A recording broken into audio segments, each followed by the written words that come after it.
Dante. No matter what happens, you mustn't leave. I need to find Virgil. I promise I'll be back. I know this is hard. You must listen to me. Be a big boy. A man, huh?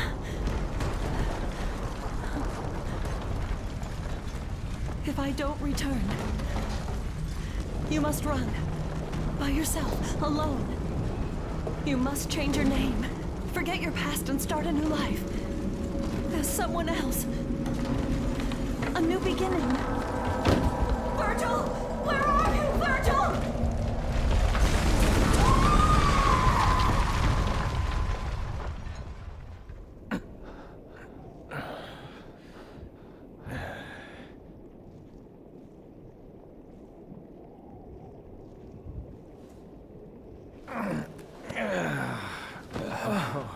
For a second there, I thought you were gonna shish kebab me. I know how stubborn you can be. I thought it might be the only way to wake you. What day is it?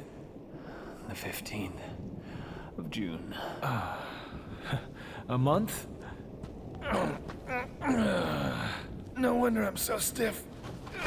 Right, Sunshine. Now put a fire under it. We gotta get going because that annoying pimple Nero is making a beeline for Urison, and if he gets there, he's gonna... Hey, this is my gig. Leave Nero out of this. If you could defeat Urison, then I never would have dreamed of using that child. But Urison is much stronger than we ever could have imagined.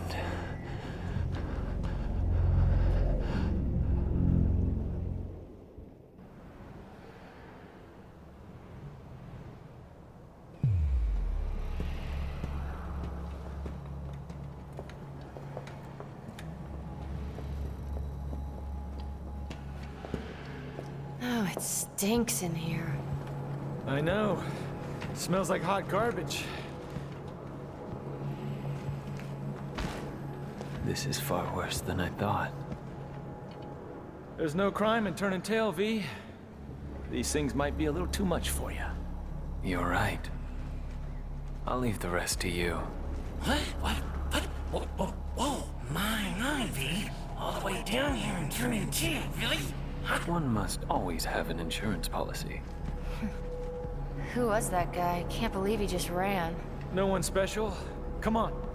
Let's go clean up this garbage. First come, first serve on the targets, right? Music to my ears. Hurry up, Dante! Guess I get to see it with my own eyes. If it really is you. And welcome back to part 8 of Devil May Cry 5, where today we get to play as Dante. The restraints come off and you get to experiment with the walking toolbox that is Dante Spada. And since this is on New Game Plus, because it has to be, otherwise I can't play him on Son of Spada, there's a lot of weapons I can mess with. I'm not going to use Irregular Full Custom, which is allows you to equip everything including the double up weapons on him. So I'm just going to have the 4 of each. But I'm going to make a quick disclaimer of saying, in a similar vein of me using Gerbera, the DLC version of Gerbera, I'm going to use the DLC version of Cavalier as well, because it comes with an extra skill that absolutely should have been in the base moveset, that. Because you can jump cancel it, it does good damage, and it's just a really helpful tool. But unfortunately, Dante's first mission, as I get a feel for things again, so you have to give me a minute as I go through, is one of the big 3 that I was talking about earlier that are just a real pain to get good stylish ranks on. Because the score you get always feels less than it should be. And yeah, there's a set argument of, well, they just expect more because Dante can do a hell of a lot more. But then you play the other Dante missions and you realise it's really not like that for all the rest. It's just these 3 in particular that really stand out. That have really cruel, like, requirements for you to get the S rank. So if I do get an S rank on them, sweet. If I don't, I'm not going to lose sleep over it. I'm just going to give it a good go and see where it gets me. Especially with Mission 18, because I don't enjoy that boss at the end of Mission 18. So if I'm really not going to be fast if I don't get a good rank. But Dante the Walking Toolbox, there's a lot to explain with his playstyle if you're new. to Devil May Cry, and especially if your only knowledge of DMC has been based off my Let's Plays, because we haven't played post-DMC3 Dante in a Let's Play yet. Because in DMC4 I played as Virgil, if you remember. So Dante starting with DMC4, they decided to take any and all restraints on his style swapping off. In DMC3 you picked styles at the start of a mission and you committed to that one for the rest. Starting with DMC4, they just put them on the D-pad and you can swap to them whenever you want, and it's actively encouraged that you swap to them as often as you can, making the most of all 4 of the base styles.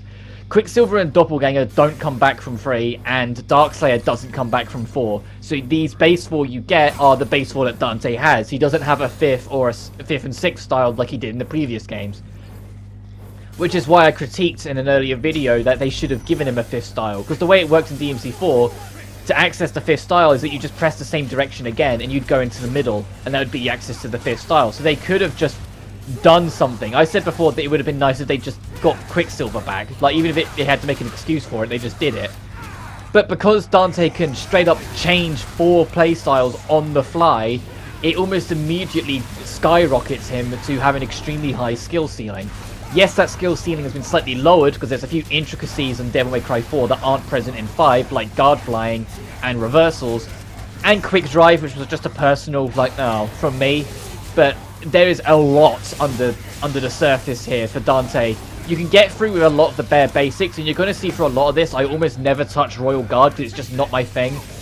I only used it in Mission 3 because I was trying to show off all the styles equally, and because you were locked in to use it in a mission, I could use that to my advantage of forcing myself to use it.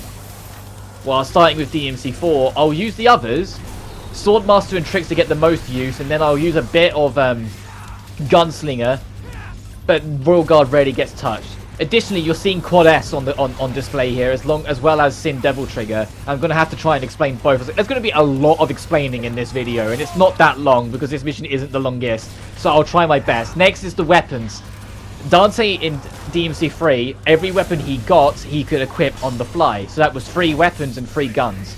They escalate that a step in DMC5, making it that he has 4 that you can rotate. And if you get a regular full custom, absolutely everything he gets can be on rotation, with a big be careful what you wish for kind of thing, including the DLC weapons. So you could have 7 weapons on display with both Cavaliers and 6 guns display, because the Kalina and double that I'm using, you can separate them into individuals, so you could have 2 individual Kalina and this double on the rotation, turning you into an absolute maniac with the triggers to keep on top of it. If you are trying to make the most of a regular full custom, I'm almost tempted to say remap it so it's off the triggers and put it on something like the bumpers, where it's going to be just that little bit quicker on the response. But so 4 play styles. Swordmaster is a second attack command that goes on the circle button for all your physical weapons. Gunslinger is the same for all your guns. Trickster gives you a dedicated dodge and you can warp to enemies' faces, and Royal Guard is a parry system, where if you time it perfectly you can build up meter and then return to sender and do insane damage. And if you max out the style, you get Royal Revenge, which, unlike the Juggernauts and other things that have come in the past, actually feels like a worthy thing, even if it is a bit of a gimme. You spend Devil Trigger to get 3 Royal Releases, basically. You just hold your guard, and anything that comes in, Dante will instantly Royal Release counter it. It just doesn't do quite the damage of a full-on Royal Release, especially if you do a perfect Royal Release, which is doing it in time of an attack, so you parry it perfect as you go. But now you have Dante's Devil Trigger, which is a staple of the series, but just on the off chance you're just starting with this, I'll have to explain that as well quickly. Dante's Devil Trigger is the OG buff in the of most action games, to be honest. It's, you get a slight health regeneration, you move quicker, and you get a huge damage buff. You also get a lot of armor frames on attacks you normally wouldn't. Super armor in a lot of games is basically you won't get stunned out of an attack. If you're mid-attack and you get hit, your attack will carry on through. You won't get hit back and Dante will go, ugh, or anything like that. You'll just power through it. But on DMC5, you also get a step further with the Sin Devil Trigger. You build up a meter that you can then use to activate this super powered form, where you get access to yet another whole moveset on top of it that has insanely overpowered attacks. But when you fill up the meter and use it, you're locked into using it until you empty out the bar. To fill up the bar, you hold down the Devil Trigger button to spend your DT into your Sin Devil Trigger. But as you're seeing, I'm using it in split-second gaps and then getting rid of it. which goes against my explanation. This is how it traditionally looks. I'm just going to show you because it's a Fury, so it's a good example. When you usually fill it up, it goes like this. He does a big flashy animation and you're locked in. You can't escape until that bar empties. And so you're thinking, well, hang on a minute. Well, then, if that's how it is, what the hell happened earlier where I was, like, spamming into it and cutting out of it without any fancy animations? There's a technique you can get for it called quadruple S, where as long as your stylus rating is a triple S, you can very briefly do Sin Devil Trigger transformations as long as you exit them after, within about 2 or 3 seconds. If it goes on any longer, then you're locked in and it becomes a traditional Sin Devil Trigger. So if you want to make the absolute most of combo making, there is nothing stopping you other than your skill of pushing through a fight, doing insanely well, getting a triple S, and then swapping to Sin Devil Trigger, unleashing an insanely powerful attack, and then cutting out without losing a single inch of your bar to carry on doing whatever you're doing with your stylish routine. But to which then, whilst you're carrying it on in a routine of a combo, then just hold the button down again, activate it again, and do something else, and suddenly you get the idea. Dante is an absolute juggernaut in terms of his ability to do whatever he can.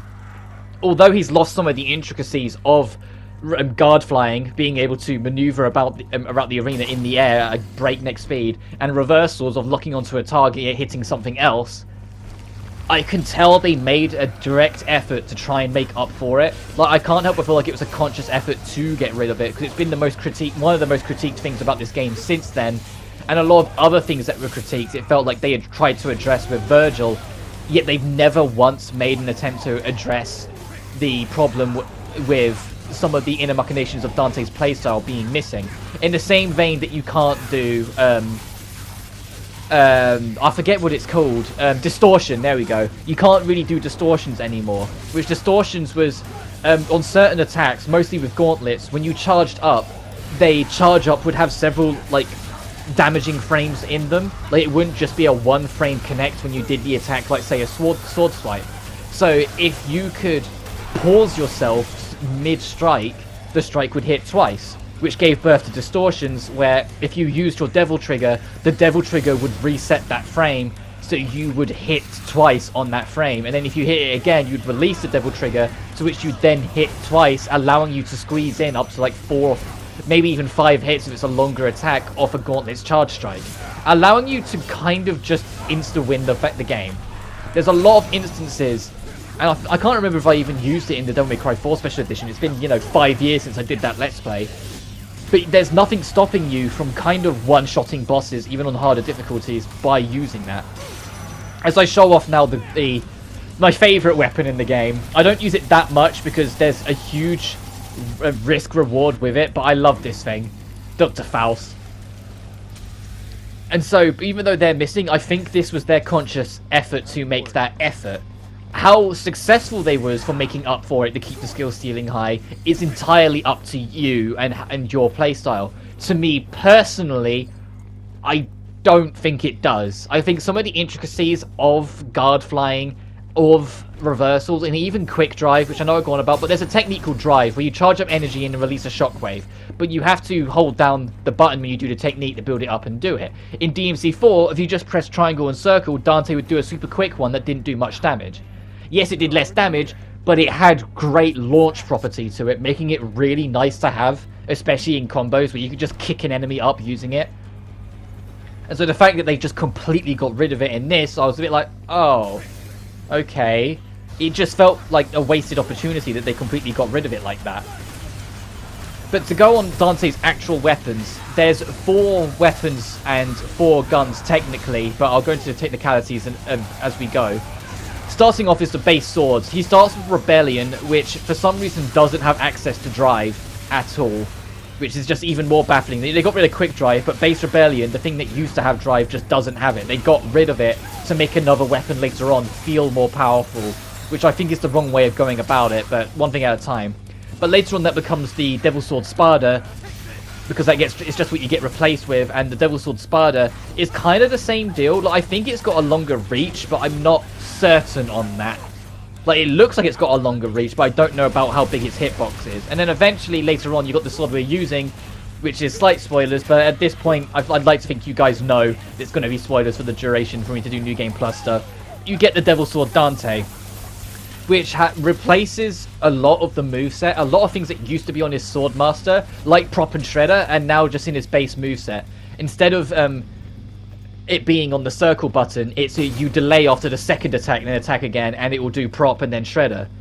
Which makes it a little bit more awkward to set up, because it's not just a one button it happens. You have to do 2 attacks before it, which might make having Rebellion and Devil Swords or Devil Sword Spider with you more viable. It's just you're giving up drive by using them, which is why a regular full custom having the ability to have both if you want might gain more variability, because then you can do that Prop and Shredder quicker. But instead, you get the summon swords. With Swordmaster, it will, when you have to summon swords out, it will do certain things when you press the button. But in Devil Trigger, as long as you have the Devil Sword Dante in your inventory, when you're in Devil Trigger, that's when things open up. Because it will do different things depending on what style you're already on. It will add to your attacks in Swordmaster. It will deflect projectiles automatically in Gunslinger. In Trickster, I think it gives you more invincibility frames and gives you more guard.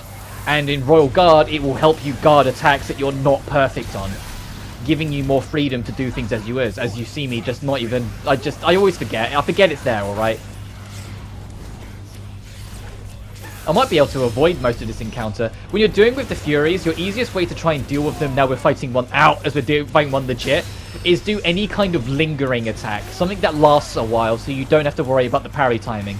If you are worrying about the parry timing, pay attention to what the enemy does when he goes to disappear. If he leans in, he's coming at you immediately, so be on the guard. Like now, he's going to be on you quite quick. But if he stands straight and goes to do it, there will be a delay. So don't go straight away, wait a second. That's not perfect, because there's alternate variants of the lean in and alternate variants of him standing up, like standing straight when he goes to do it. But they're a good enough basis to get you started, and the rest you will start to get a feel for to make it more precise as time goes on. And I think that's just the best way of putting it. I'd rather give you the basics to get started and let you work out how you want to deal with them yourself. Like for me personally, doing this Ice Age, I think that's what the attack's called, is a perfect thing because it completely shelters you and lasts a long time. So you can do it forever. Well, not forever, but you can do it the moment you go to see him lean in and usually be kind of safe. I want to see if I can kind of save my sin a little... Ow! Save my sin a little bit, because I don't want to just waste my sin every time I see these guys. I want to show you that no, I do know how to fight these guys. I just don't like fighting these guys too much. I say that I've got better with them as time's gone on. It's the same thing as the Blitz back in DMC4. I used to really not like them, but as time's gone on, I've learned to appreciate what you can do with them a bit more. Even if the Furies, I think, are the more annoying one of the two. But as you can see, like with Swordmaster, I'm hitting circle and the summon swords are coming out and whipping away, so I don't have to shoot them. But next is the Gauntlets, Balrog. You just start with this. You don't need to fight a boss for it. Balrog is a fist-based weapon where you punch the crap out of everything, but if you can keep it going, you will start ignition, which will set the weapon on fire, allowing it to do not only more damage and get a bigger blast radius on certain attacks, but straight up give you access to real impact, the infamous real impact, where you charge it up behind you and release, and it either connects or it doesn't. If it connects, it does insane damage. If it doesn't, you're left wide open for a good second. But if you hold back and hit the attack button whilst locked on, you'll swap to a kick mode instead, which is much more of a breakdancing kind of style, where you'll kind of keep it, it's more combo focused and damage focused. Oh, and this encounter is kind of the real boss of this mission, so I'm going to treat it as such and prep that Sin Devil Trigger ready to start fighting these guys. Because the boss you actually fight, it's once again against Urizen, and once again it's a scripted loss, you know, third fight against him. But this one is also time limited because it's when Nero breaks in. It's just before Nero breaks in back in the prologue. That's how back we are in this like preempt mission. Next is next is Cavalier. It's just next to my loadout is Cerberus, but next is Cavalier, which we get later on, which is a pretty unique weapon for Devil May Cry. Or even for Devil May Cry. It's a motorbike chainsaw, but the most interesting thing about it is that it is loaded to the brim with super armor. The entire purpose of it is that it's built to continue attacking as you attack. So absolutely everything, yourself included, is likely to get wrecked by it, because you will just tank through damage and keep on wrecking it, and the enemies will just get ripped to shreds when they try and attack and get through to you. Lastly is good old Cerberus coming back from DMC3. Its base setup is the same as it was in DMC3, but through style it's now gained a fire mode, and if you charge any attack it gains an electric mode, giving you more variety. Electric for combo, fire for damage. And the guns we'll have to talk about later because we've got a cutscene.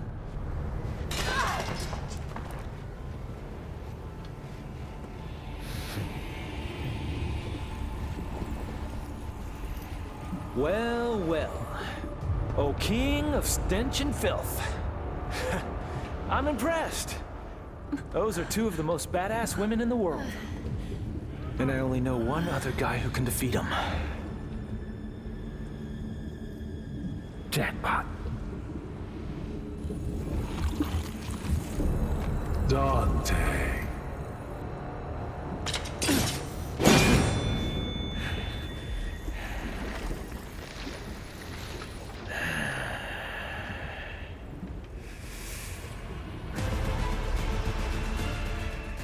Since this is a scripted lost fight, just give it your all for the time you have until either the time limit runs out or you do enough damage. And I'm going to talk about the guns quickly. Ebony and Ivory are good old faithfuls, but now through Gunslinger they give you the option to individually fire each gun, which is an odd little thing, but I kind of like it anyway. Like, it's kind of worthless in the long run, but it's just nice to have. Coyote A is as exactly as you remember it from DMC4. The only difference is that now you can do dodge rolls with it and shoot in between dodge rolls, which is just really show-offy and nice. Here's real impact, by the way. It is in slow motion, so you can really feel the real impact. Next is Dr. Faust, which is the currency weapon. You spend red orbs to deal damage. You can throw the hat on enemies so they get more red orbs from them. At the cost of they hit you, you lose red orbs. Oh, you're gonna have to shut up again. And lastly is the Kalina Ann, which works the same as it does in DMC3, but now you can get two of them so it can do even more damage.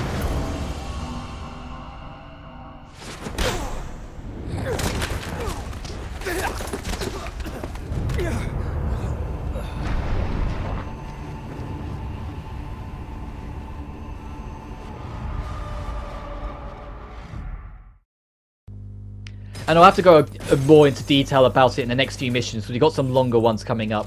But that being said, thank you so much for watching, and I will see you guys next time, where we'll see what Dante actually gets up to now. But until then, you guys take care now. Peace.